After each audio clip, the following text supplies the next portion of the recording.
just a thought, just a thought. It's my opinion, it's just a thought, just a thought. Get out your feelings. What's going on, everybody? Welcome to another episode of Just a Thought with Sharí Nycole. I am your host, Sharí Nycole, and I'm so excited because I have one of my favorite actresses here. And we won't even get into what it took to make this happen. But let's just say God is good. She is a musician. She's an actress. She's a producer. She is a Hollywood staple with a career spanning more than 30 years. The one, the only Jazsmin Lewis. She has so much going on. She's done so many projects. We're going to talk about all of that and so much more. But without further ado, a woman who literally has been sipping from the fountain of youth probably for the last maybe 15, 20 years. I don't know. She hasn't aged. Jazsmin Lewis, how you doing? Oh, good. Thank you for having me here. It is my pleasure. It is my pleasure. And I want to jump right into self-care because I just mentioned you literally haven't aged. And I think it's incredible. You are a part of an industry that is extremely stressful, to say the least. So twofold. Number one, what does your self-care include? But also, when did you make self-care a priority? Was that something that you were always conscientious about, or did that happen at a certain point in your life? Here's your twofold answer. Self-care, I'm very much into self-care now. I wasn't. Part of my routine is just what I was just talking about, hydrating. I drink a gallon of water a day, and because I don't sleep much. So you have to compensate in some sort of way. I'm a workout addict. But when I say addict, it's because it's not just like, oh, let me try to stay fit or energized. No, it's because of the endorphin release. And if I don't get it, I'm not the nicest human being. You can tell when I have not gotten my workout in. So I figure how to do that 7 days a week. Even if it's just for 15 minutes, you know what I mean? So it's even if it's short bursts. Have I always been into self-care? No, unknowingly. I was doing some self-care, but I didn't know that that's what it was. Yeah. I'm glad that I'm aware now. I've become, especially since the pandemic, I've become aware of the word self-care. Before that, I wasn't really aware. I've always been an athlete. I was a professional athlete for a lot of years. So, I've always tried to stay fit in some sort of way. I don't do that great at taking care of me first. I'm trying to get better at that, but between work and mostly family, because I do have a young son, I'm not as good as I'd like to be at it. I probably need to sleep more. I have this Aura ring that's my lifeline to my sleep, and it tells me everything that I'm not doing. So it tells me exactly how many hours and minutes I sleep a night, and why I was restless, and when I woke up and everything. That's become very helpful to me because I've always been a chronic insomniac. So, that's helped me adjust my sleep pattern and all of that. But I know self-care is hugely important, and I want to be that person that says that I do all of these rituals and routines, but I really don't. I drink a lot of water. I eat well. I try to keep my skin clean. But in my job, we wear makeup, and sometimes it doesn't come off at night. But my one thing I do have is that when I'm not working, I don't wear makeup at all. So my skin is it's hanging in there. It's hanging in there by a thread, but it's hanging in there. So I don't know. I want to be that person that I want to be the self-care guru. So I'm working on that. Maybe you can help me because you look amazing. I'm still learning. I am still learning, and I think all women are, though. It's tough. All women are. They put the oxygen mask on first, saying before you take care of everybody. We say it, but we don't do it. And I know for a fact that I don't always do it. I want to do it, but I don't. So I think all women are sort of working on that self-care thing, and I think it's a daily exercise. Yeah. I really do. Yeah, I agree. I want to talk about boundaries a little bit with that in mind. I mean, being in this industry for over 30 years, as I mentioned earlier, and, still finding the ways in which to take care of you, to take care of your husband, to take care of your son. What is boundary setting attached to me? Yeah. So it's like, what does boundary setting look like for you? What are some of your non-negotiables professionally? We'll stick to that right now. What are some ways? You know, it's so funny. You see, you're a great interviewer because after 31 years of being in this industry, I've done a lot of interviews and no one's ever asked me that question. That's a thing. Of which I don't have the answer to. My boundaries, I've recently come across some new boundaries. And this is, I'm glad you asked me this. I get a lot of, because I'm on social media, I get a lot of people sending me DMs of, can you work on this for me? Can you help me get this funded? Can you do development on my script? Can you, all of these things. How do I get in the industry? Well, what do you do? I type that. Well, what have you done? Nothing. Okay. So my thing now, and some may say it's too far. I don't think it is. I feel like my boundary is I have all my stuff going on, and I'm doing things for myself, and I'm doing things for others, and I'm trying to give back, and I'm trying to spread myself super thin, thinner than I think I should. But now I've set a boundary that if you have a project and you're not fully funded or you're not ready, please don't contact me. You can contact my agent. He's always here for the emails and he will answer you accordingly. But please don't, and I'm talking about 400 emails. Can you help me with this? So to protect my sanity, I can't fix everyone's project. I can't start everyone's project. I can't do that. You have to have a level of readiness, and then you can come to me and then I will do all that I can, but I can't start from the beginning. So that's a boundary that I've actually just set. And I would say 2 months ago, all this time, 2 months ago. How has that changed your life in short run? How has that changed your life so far? I am alive again.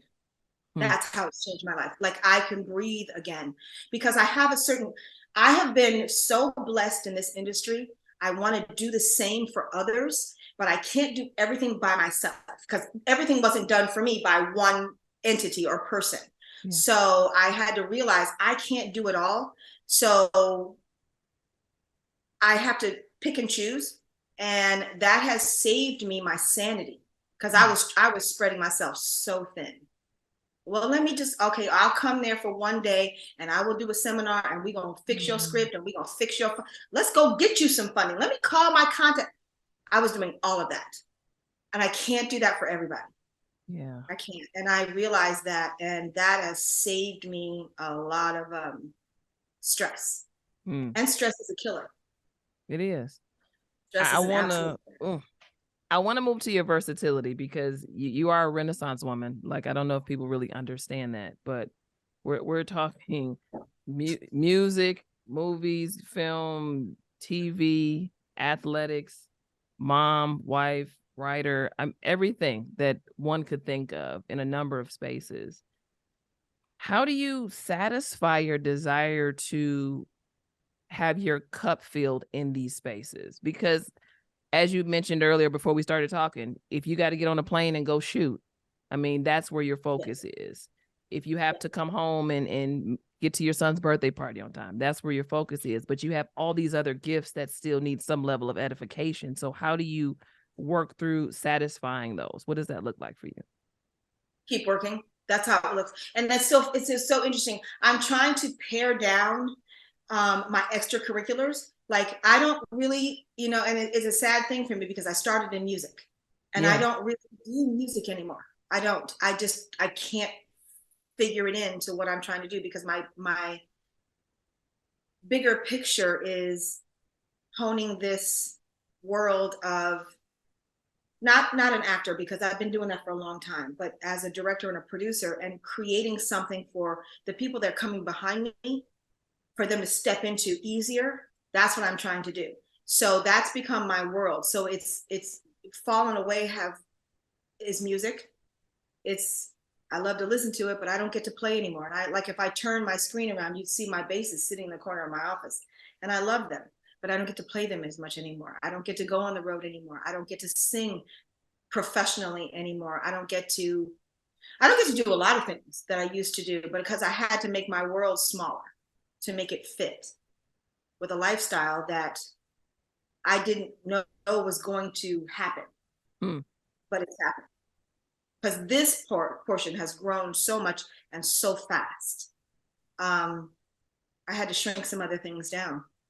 And I can't shrink down my family. My son's 12. He's not going to go back to being a baby. And my husband is still him.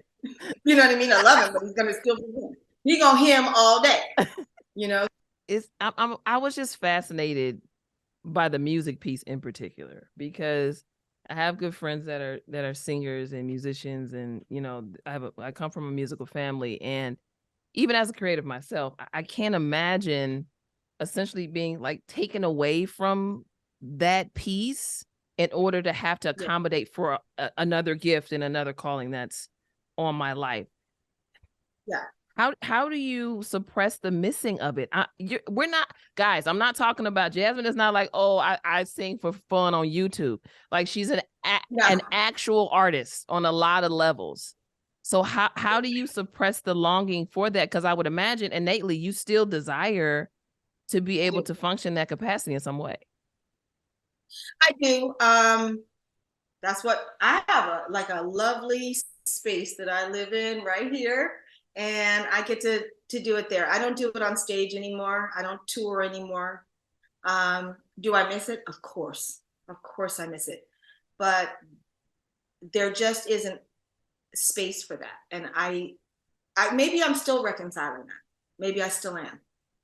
Because I do still have a longing for it. I still, I was in Houston not long ago, and I walked into a venue and there was a live band playing. And actually Memphis too, especially Memphis. There was a live band playing, and it took everything inside of me not to jump up on that stage, because I was invited up, to just pick up that man's bass and play and sing. And I didn't, because I have to push that aside, because if that gets started again, ain't nobody gonna see no more movies and TV for a while. And that's what I'm doing now. That's such an extreme. You can't even tease yourself with music. I have 2 degrees in music. That was my passion. That was what I started in. That was what I will, when I'm done, you will see me playing again when I'm done. Wow. Because that is my real, it's a passion for me. I love it. It creates spaces for people. I don't, like, if you look at, like, on Instagram, if you look at my reels are musically driven. If you listen to the song, you don't have to see the images. Listen to the song and you'll know exactly what headspace I was in when I created it. Music is my absolute passion. And it can give so much to so many. It can change moods. It can change desires. It can change career paths. It can change everything for people. One song. I hope that a movie or a TV show can do the same, because it has done for me. Yeah. I hope that for others, but music is, for me, it's been solidified that is a fact. So I use that. I'm like, I need that piece. So yeah, it's missing for me still after all these years. I've been off the road for many years, but it doesn't change. It'll never change. It's gonna, I just feel like at some point we're gonna see you on stage again. It's You are gonna see me on stage again. And not gonna play. You will still stage playing my instruments. I love it. I love it. Well, we do see you we've been seeing you on the big and small screen for years and years and years. And the reality is, staying power in Hollywood, especially for Black women, that this is not an easy feat by any stretch. What do you think you bring to the table that is of unique value that has kept you in front of us all these years? Good work. Be good at what you do. I think there are commodities that come and go. There are, whether they are reality stars or athletes or musicians or whatever, that transition in and out of this industry as actors. Being a real thespian will have staying power, and that's something I've always been. Yes, I started in music, but I was an actor when I was 3 years old. So I think it's just being good at my craft. I hope that's what it is. I mean, because I have been here a really long time, and I haven't worked that hard at having staying power. It's just, like I said, I have been blessed in this industry unbelievably. So my payoff is I get to do great work. The work is that I actually do the work. I want to be the best at what I do. So I think it's just actually, I've always said my legacy as an actor, only as an actor, not a producer, not a director, not a writer, but as an actor, is when someone brings my name up in a room. Well, how about Jazsmin Lewis? The other people in the room go, she's going to bring it. We already know she does good work.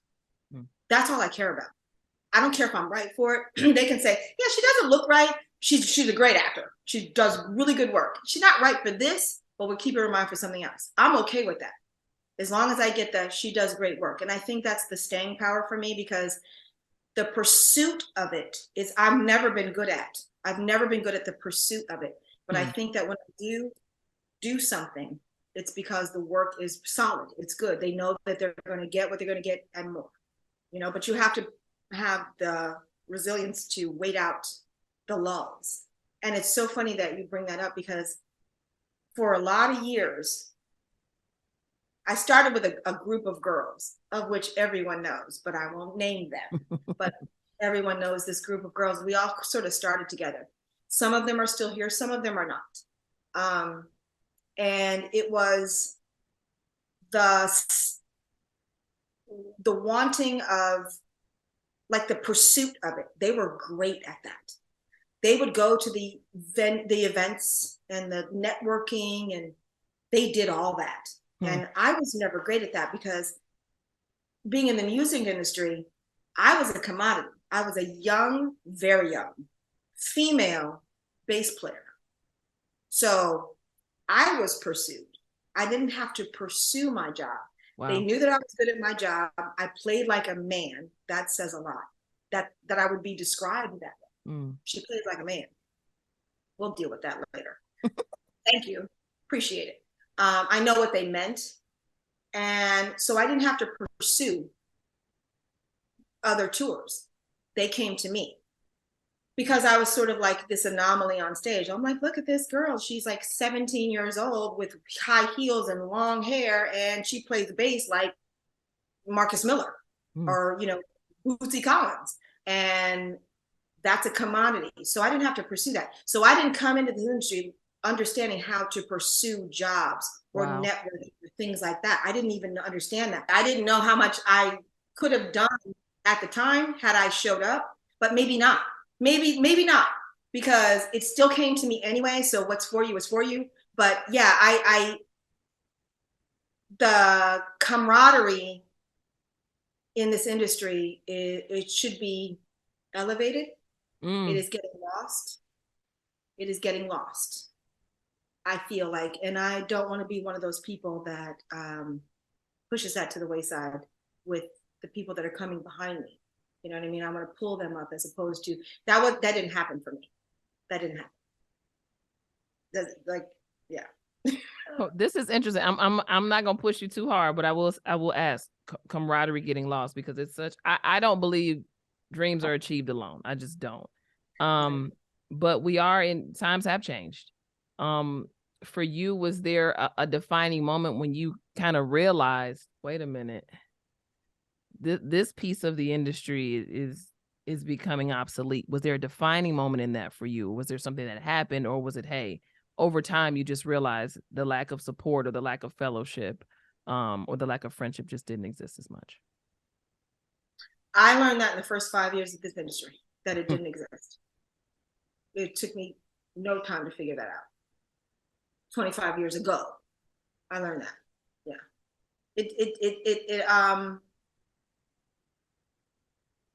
I wish I could say that it's different, but that's the truth. That's the truth. It was very crabs in a barrel back in the 90s. Very crabs in a barrel. And I hate that, because it was a piece that I didn't understand. I learned about it, but I didn't understand it at the time. And I didn't understand how women could treat other women that way. There was not one audition, and this is back in the very early days, there was not one audition I had that I didn't call 4 friends and be like, hey, I'm going on such and such. Are you going in? If not, call your agent. Tell him to this is right. This is right for you. Sometimes I won, sometimes I lost. It wasn't win or lose for me. It was helping my friends. And I lost a lot of friends when I guess I don't know if they felt like they were set. I don't know what the problem was, but there were friends that were like, well, I went in, but I didn't get it. And I'm like, well, everybody went in. It was like 300 people there. Like, yeah, that's not like, but I was blamed for it. Well, you shouldn't have told me to go in. I'm like, okay. Yeah, I got that. It sounds unbelievable, but it's the truth. Was there a part of you that you had to dismiss in order to be in these spaces? With this being the reality that there's a lack of camaraderie, it's crabs in a barrel. Like, was there a part of your personality that you kind of had to suppress in order to maintain and be successful in these spaces that you wish you could have given more of to the industry or to other people? About how I do it? Yeah. So like, for instance, like for me, I'm a very familial person because I played basketball. So everything feels like team sports to me. I come from a big family. So, I had to learn everybody's not your friend. Everybody's not like, everything isn't this. Every project, everybody's not going to be like this. So like, there's that part of me I have to kind of really keep under wraps and I still suppress in order to be able to function in these spaces. Yes.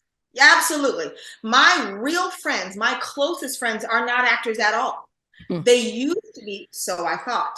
But I've had to suppress that. Hey, everybody come out to the party. If I'm on set, everybody would be on set. And more importantly, it's not appreciated and it's actually going to backfire on me.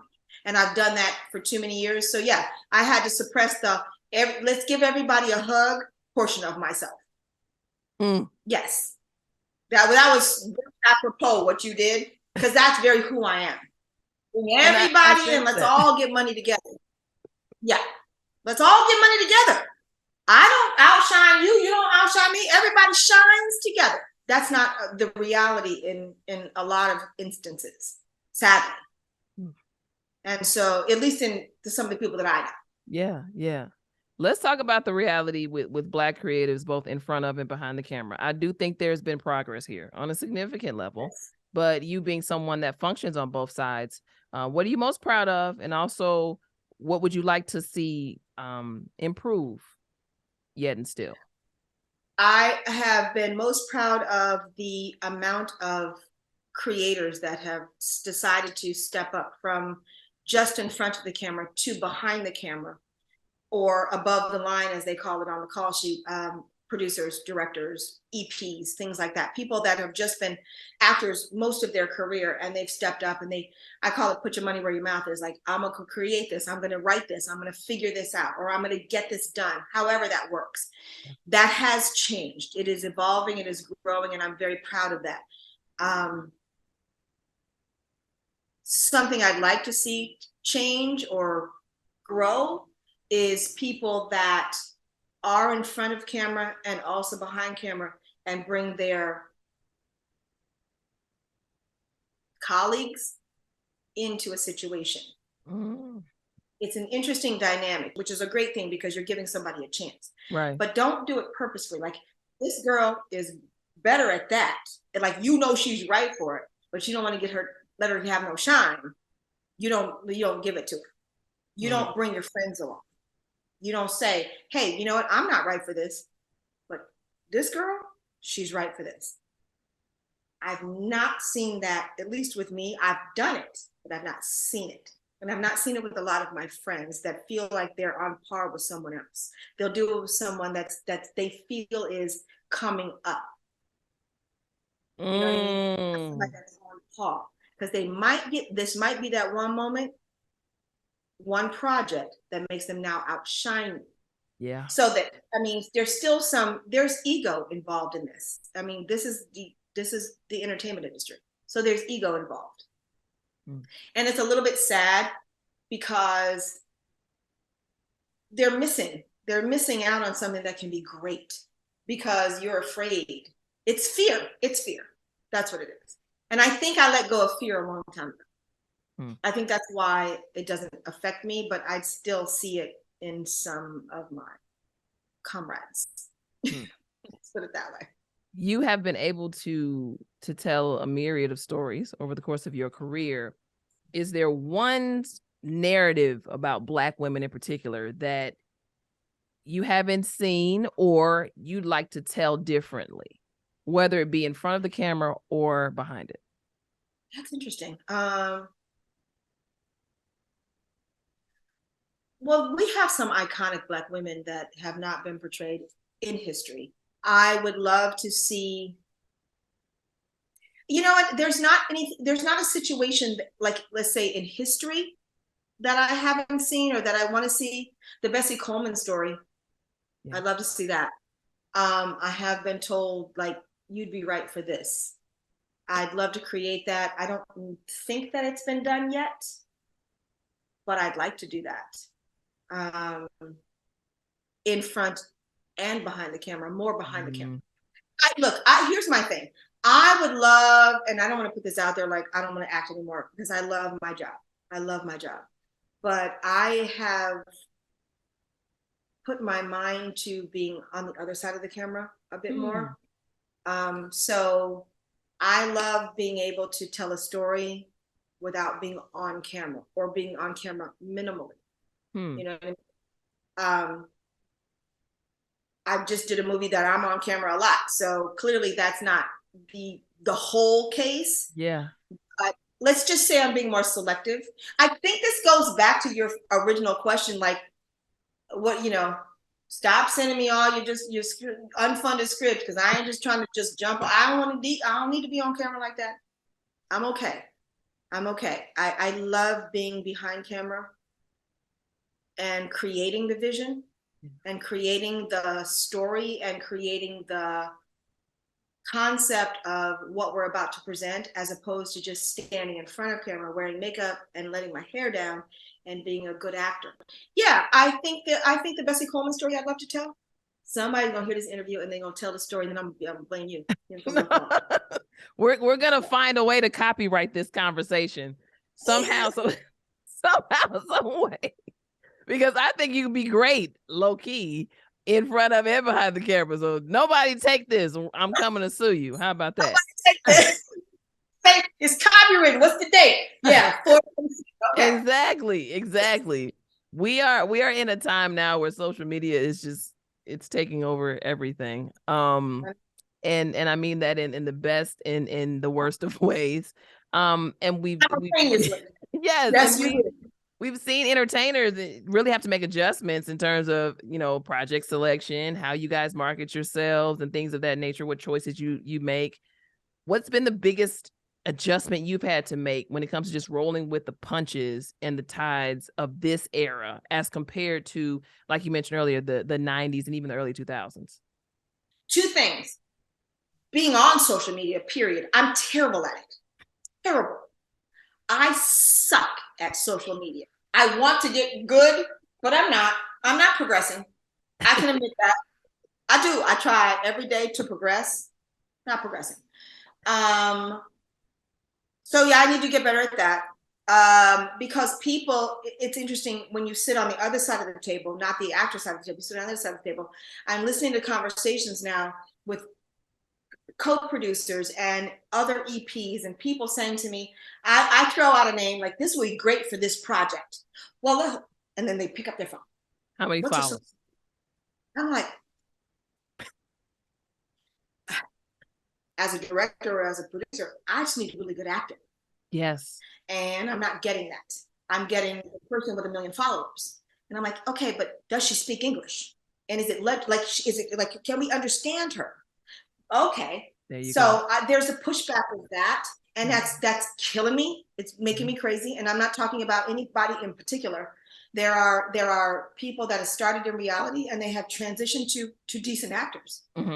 So I'm not saying it can't happen, but I'm saying, like, right off the bat, the first thing is what's their social media is killing me. Yeah. Killing me on both sides. Because like I said, my social media sucks. And then I'm like, I walk in the room, I'm like, oh, I know you. And I'm like, you knew me back on why am I here? You knew my face. Well, we didn't know that you were still you. So women are scrutinized, especially women are scrutinized based on their physical, and their social media. So we get a lot of photoshopping or filters or whatever, and then they walk in the room and audibly you can hear people go, that's not the same, that ain't her, which is demeaning and terrible to someone's self-esteem when they walk in the room. I've had social media for a long time. I don't do much with it, but I've had it and I understand what it is. And it's kind of a sad situation to me. I thought social media was originally supposed to be fun. That's how it started way back. Now it's a business and it is a career path for a lot of people. And people use it for that purpose. And they're getting a lot out of it. There are a lot of people that make millions off their social media. I'm not one of them, but a lot of people do. And I applaud them for that. But as an actor, as a producer, as a director, I don't rely on social media for myself or for anybody else. I'd like to meet that person. I'd like to talk to you. I'd like to see your audition. Let's do some work in a room together. So I'm still pretty old school in that way. I'm still adjusting. Like you said, what's my biggest adjustment? That trying to figure out how people can wrap their mind around just saying, I've never met this person. I've never seen this person. I've never heard this person speak in person, but they have 2 million followers. So let's hire them. Yep. I'm still working on that. I haven't got there yet. Well, just know you're not alone because I am as well. It is one of my biggest frustrations. And especially as a journalist, I'm watching these lines be so blurred because of, and it's funny because we're talking on a podcast, but podcasting and, having influencers become hosts, talk show hosts and these things. And again, what God has for you is for you, but I'm watching so many qualified, as you mentioned at the time, right in the current, qualified, ready, hardworking, strong story people be just jumped over because they're not functioning on a macro level with social media followings. And I do think that is a tragedy because we're missing stories and we're missing opportunities to continue to make certain platforms credible. And I think we'll look back some years from now and say, we probably shouldn't have did it quite like that. And I find myself, even from a producing side of things, because I'm a producer as well, it's so much more difficult for me to produce talent that's used to being in their room, hitting stop and start on their phone 30 times and editing something versus somebody who understands how to do a stand-up, how to do audition. I'm like, guys, I could have stood in here and did this myself. Yes. And it's no shade, but I'm like, this is exhausting for all of us unnecessarily. Yes. And but what you just described is an art that's now lost. Yes. In a room to audition in front of people is an art. I know because I'm also an acting coach. I used to teach auditioning. Auditioning is a separate animal from actually getting on set. But you got to go in that room and sell yourself. You can't do too much. You can't do too little. Do the character. There's a thing. And the what you were talking about, the stop and start, they don't have that art. So when they walk in the room, they're almost mute. I've seen people walk in the room, not to audition, to do the job. I'm like, do you speak? And sadly, with journalists, having done some podcasts and some talk shows in my time from people that didn't come from a journalism background, it is a very different interview and animal. Very different. It's all salacious. It's like, you're not really actually listening to the words that I say. So you're not coming off of what I said. You got your list of questions. You know how to read mostly. And then that's it. And you want to go viral. That's the, as opposed to, I want to know this person. I want to get to know their story. It's what can I get them to say so I can get a bunch of hits on social media? We're losing that art of journalism. The art of journalism is dying. Yeah, it is. And I'm not going to mention the people that are out there on TV, on podcasts that are viral and all these things. I'm not going to mention them, but you won't see me there. I'm not interested. There's nothing that they can ask me that they care about listening to the answer to. So there's nothing I can give to the world based on my answer because there's nothing going to be asked of me for that. And I don't want to be a person that's like, oh, that was okay. No, that wasn't interesting at all. Like, I'm not interested. Kevin will hate me for this, but I don't care. Well, Kevin will hate me for this because I feel the same way. And it is a Daily struggle. If someone would have told me when I was getting my master's in journalism that this would be what I would literally be competing with influencers, I would have taken a whole different path potentially. I would have probably made, I mean, no one could have predicted this, but on the other side of that, it is a challenge to, okay, how can you be creative in other spaces? How can you, still learn? How can you still be true to who you are? I mean, it's important too to say, hey, like, at least for me, all right, you're not that, you're this, and that's okay. Yeah. Stay here. But just know that artists know the difference. We know what a real journalist sounds like, looks like, talks like. We know the presence of a real journalist versus an influencer. Real artists. I didn't say everybody. So you are appreciated. Trust me. Well, I appreciate that. Let me ask you this. What percentage of Hollywood do you think is real artists? 9%. 9%? 8-9%. Yeah. Maybe. How does that make you feel? I mean, it makes me feel like I need to do a lot more. As someone who's always also overstretched, admittedly. What does a lot more even look like? What is the capacity for a lot more for someone who's already doing too much? Create entities that once the model is set and it can go and bring in other people and keep growing, that I pass that off to someone else and I create something else. So it's offshoots of everything as much as possible. I love that. I love that. So you got some projects going on right now. I want to talk about them. And it's fun for me because you function in different genres as well. So what projects are you most excited about right now? And also kind of what are they pulling from you creatively that you're really enjoying? There's a couple that I'm most excited about and proud of. One is Comedy Come Up. That's my baby. I would say that's my baby because it's something that I created from absolutely nothing. I came up in comedy in the 90s doing sitcom television. So comedy's always been my thing. I'm funny on TV, on script, like, you know what I mean? Like, I get that. But you're funny now too. I do the best I can. But I would never venture to say that I'm a stand-up comic because I understand what that means. I spent every waking moment when I was not on some TV show set. That night, I would go to whatever comedy venue was happening and spend the night watching my friends do stand-up comedy. It's a different animal. It is the most bold work you can do. It's the most scary work you can do. That's my belief. And I would never say I could do that, but I respect it and I love it. And it was something that I felt like wasn't getting enough shine. And because that's how I came up, I watched, Bob Sumner was a good friend of mine. He's one of the creators of Def Comedy Jam, and Def Comedy Jam created the stars, some of the stars that we have now, some of the giant comedians that we have right now. And I was like, we had Comic View, we had all of these things. They're almost all gone now. And the space of creating, or not creating the comics, but giving shine to the comics that are coming up, we don't have. Yeah. So I said, let me do something for comics that are in other more remote cities, not LA, Chicago, New York, some of the more remote cities that are ridiculously funny and deserve this platform, but they don't have it. They're not going to get it in,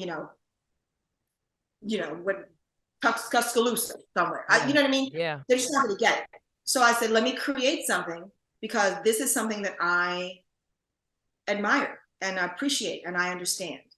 So that's how Comedy Come Up came about. It's a come up for comedians in other cities. So we are very much like Def Comedy Jam in the sense that we have a host and we do just new comedians or comedians on the rise or lesser known comedians, but we go to their city. We do 6 episodes, which is a season or half a season, and we shoot it and we will eventually air it as a show. And you can just click on the city and see who you want to see. So we get 18 comedians. So it's 6 episodes, 3 comedians, 1 host per episode. Wow. And it is It is a daunting task because we move, they don't. So I have to Mm. bring a crew. I have to scout a location. I have to get all of the elements in production that I need in Yeah. a city that I don't know. So it is a stressful uphill battle, but I feel like well worth it because we are finding talent that we're finding so much unbelievable talent. Unbelievable. Wow. Wow. So that's something I'm passionate about, and we will keep it going. We're heading to Memphis. I love that. And figure out how to get pre-production done because it's me. So it's a lot. Yeah. As you're talking, I'm like, wait a minute. So she's scouting and crewing up, That and would be me. I'm scouting. I'm the EP. I'm the producer. I'm the director. I have my camera operators that I've just decided I'm keeping them all contained because I got to take them with me as yeah. opposed to finding new ones in each city. I have my host Corey Bell. She's amazing. So we're kind of keeping that contained, and my DJ, and that's it. We're taking the group, but I still got to go to the city, find the comedians, first find the location. Let's see where we're shooting this. Yeah. You know, it's all very, it's precarious because everything has to look like a cohesive Mm-hmm. show. So I got to find venues that look like the last venue when I was over there in another state. So it's work, but I feel like it's well worth it because the talent we're finding is immense. I love the fact that there's a constant theme when you're talking about the give back, the passing of the baton, the giving the opportunity to someone else and others through your creativity. Yeah. Can you speak about your intentionality when it comes to purpose and that passing of the baton? Where was that birth? Where did that come from? Why is that so important to you, especially in a society and in an industry where there's so much selfishness? I think to be honest, I think it's because it's what wasn't given to me. There was nobody helped me. Nobody told me any information. I didn't learn anything from anybody else. And I wanted that. I think I expected that or I hoped for that. And I didn't get that. And I want to do something that wasn't done for me for somebody else to make it a little bit easier. Aside from the fact that, you know, I think it's a family thing too. You know, like we have a very close, tight-knit family. So everybody helps everybody. Even if we're mad at each other, we help each other. Like, okay, I'm talking to you, and I'm gonna do this for you, but don't call me. We do that, you know, as families do. But the real birth is that I wanted to do something for something that didn't happen for me that I wanted. I still want it. I don't know everything. I don't almost know everything. I learn every single day, and mostly the hard way because no one's saying, hey, Jazsmin, come on over here. Let me tell you this. Let me give you the hack of how to do blah, blah, blah. No one's doing that, but I want that. So I think I'm trying to create something that I can just make. If I can do the comedy come up model or the create a model that is easy to get done because it's just some clicks and we're going to figure it out. Now you can do it so that they can be a creator on their own and they may spin that off to something else and maybe help somebody else. And somebody else helps somebody else because they were helped and was offered something that they can use and do. And that's my whole goal. Let's just make it easier for everybody coming behind you because it's a long road and it's not an easy road. Yeah. When I told you earlier about no sleep, I meant that. I really meant that. There's no sleep. If you could give yourself an award, what would it be named? Taking into account all you've done over the course of your career. That's asking me to give myself accolades, and I'm not good at that. It's why I can tell. I can tell. I'm not well at it. I don't do well at it either. I'm sure you don't, so you understand. I don't. This is what my own red carpet. I'll be sliding around the back. I don't want my picture taken. I don't need none of that. Just let me do the work and let me go. That's it. I'm not good at giving myself any sort of accolades because I haven't done enough yet. I haven't done enough to give myself accolades yet. Hopefully, somebody else will give them to me one day, but it ain't gonna be today. What is enough for you? What would be enough? Legacy. A legacy that says, I was here. I did something for somebody else. or some others, and they turn that into an incredible life. How do you know you haven't done that already?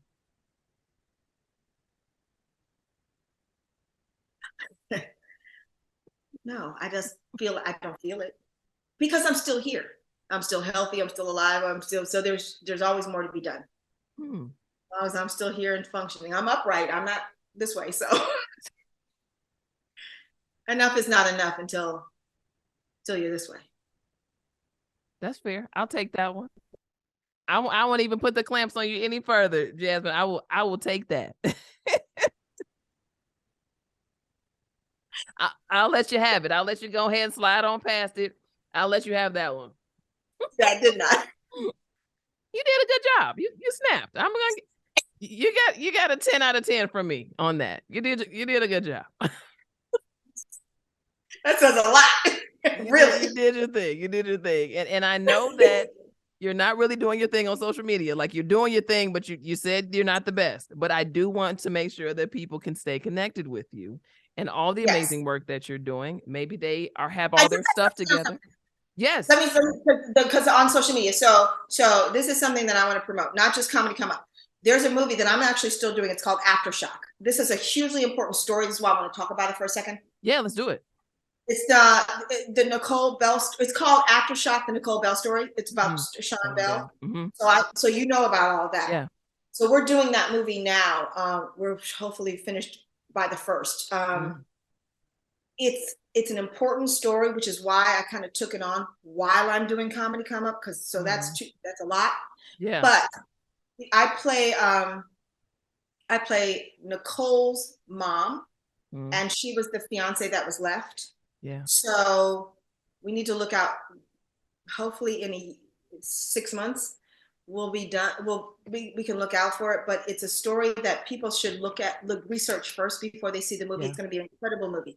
We've got some incredible cast members. We got Richard Lawson playing Al Sharpton. Oh, wow. He's an anomaly. He's an amazing. And we've got here's what I loved about it. This is why I'm talking about it. Newcomers, really, really good actors, and like people that got a chance to lead a movie, a big one. You know what I mean? Yeah, a biopic. To do a biopic is a huge thing so early in one's career. Yeah. So watching these young girls, one's 24 years old. The other one's like 25 or something like. These young girls on set it was really, really nice to experience. And great to see, but it's an incredible story, and that's going to be coming. It's called Aftershock, Nicole Bell story. So we're not finished with it yet, but in a week we will be. I'm very excited. I'm familiar with the story, and for you, I mean, you've got comedy, and then you've got just tragedy on the other side. These are two very. I spent the entire movie crying. I'm actually not kidding. I don't think that there was a scene where I didn't cry. So you're right, comedy and tragedy. Isn't it the faces though? How do you manage that simultaneously?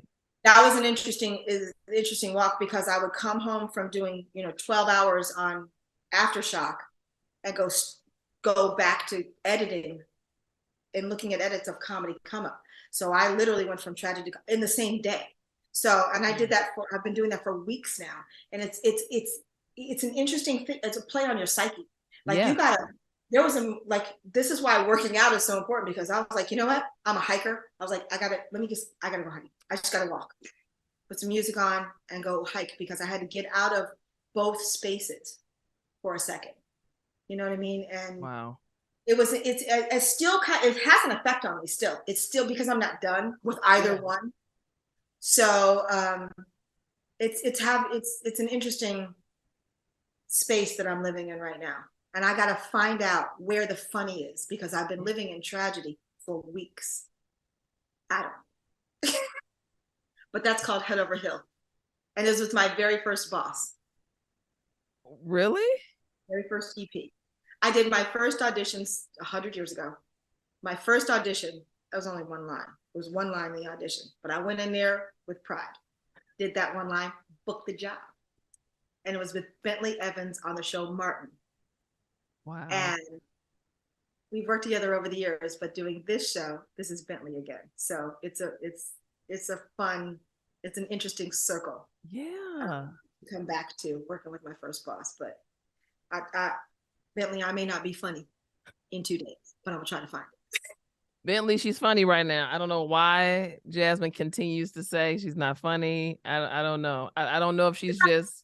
You brought it up. You were know right. if she's just dismissing her wit or what, but I've enjoyed it. So I don't know. This is the same person that doesn't want to give themselves any awards. They don't want to give themselves flowers. I think she's just, she's just. I got it for me. I'm ready. You ready? Ladies and gentlemen, here's my award. The Good Mom Award. I take pride in being a good mom. And I hope that he says that I am. He says it. So that's one. Okay, I'll take the Good Mom Award. Respect. I'm a good mom. I'm hoping at some point I can have children and I can say the same thing about myself, because that's literally, shout out to all the moms out there, especially the working ones. I actually don't know how you do it. God bless every single one of you. Absolutely. Mommy guilt alone would take me out of here. So mommy guilt is a real thing. Wow.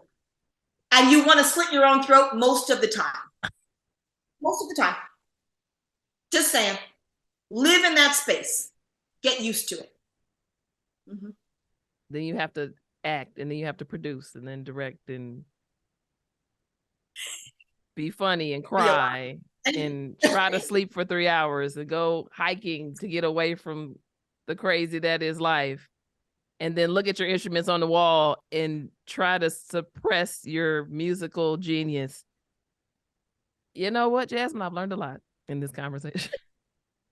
More than you probably wanted to. Look, I'm even more impressed now that we've talked. I salute you. That's all I can say. I have learned a great deal. I'm inspired. And you know what, guys? I'm not doing enough. And actually, I might be getting a little too much. Oh, I'm sure you are. I need to cut my sleep down by a couple hours, okay, and sit on my computer. So good. You don't need to. You're great. You are great. That's why you look amazing. I'm gonna cut the workouts were good. We're gonna cut 2 hours out of my sleep. I'm gonna devote that to finding something to do to be better and to create content or something, because when you do that, then these are the results. And all seriousness, so Jazsmin, I have a great deal of respect for you before even this interview, and even more so now. I am truly, truly inspired. I can't wait for everybody to check this conversation out. But I want to make sure they can go to your page. Yes. I know it's not all that. I know you're not good at social media, but the people still deserve to know. It is Jazsmin Lewis on Instagram. It's actually spelled Jazsmin Lewis. Thank God I still have the blue check. Twitter took it away because it's Jazmin's world. Petty. Not sure what's happening with Twitter. Petty. Man. Now there's like 17 fake pages of me. That happens. It happens with everyone. Yeah, it happens that fast too, because the blue check is gone. So hopefully Instagram won't take it away, but that's where I'm at. I'm trying to get better. I'm gonna do something today because I have on makeup. Hey now. You don't see it. You don't see it. We'll do a reel. I don't even know what it's gonna be yet. Probably me just drinking some more water because I'm out, but it's gonna be fun. No, it's all good. But that's where they can find me, and my website, because Kevin is creating a new one for Comedy Come Up, so people can go on the comedycomeup.com and find out where we're going to be and how to submit their own city to get us to come there. Okay, so that's going to be good. And then there's always JazsminLewis.com to say what I'm doing next. You all tap in, okay? I'm sure you won't get bored checking out any of these things, because Jazsmin does 5 million things, literally. And if you have any suggestions for how she can beef up her social media, some ideas to help her out, let's do that. Feel free to add them. And also for on my website will be the cookbook. I'm dropping the cookbook in 2 months. I have a cookbook. I cook. Now she's cooking. I just got tired. Oh no, right? The cookbook is actually finished. I'm just trying to. You want to know the real holdup? What is the real holdup? The cookbook has been done for a year. It's the cover art. I haven't done cover art. So I'm trying to get the cover art done. I'm going to do the cover art, and then we can drop the cookbook. And then we'll be on JazsminLewis.com too. So we got. But the cookbook's been done for a year. I'm just creating.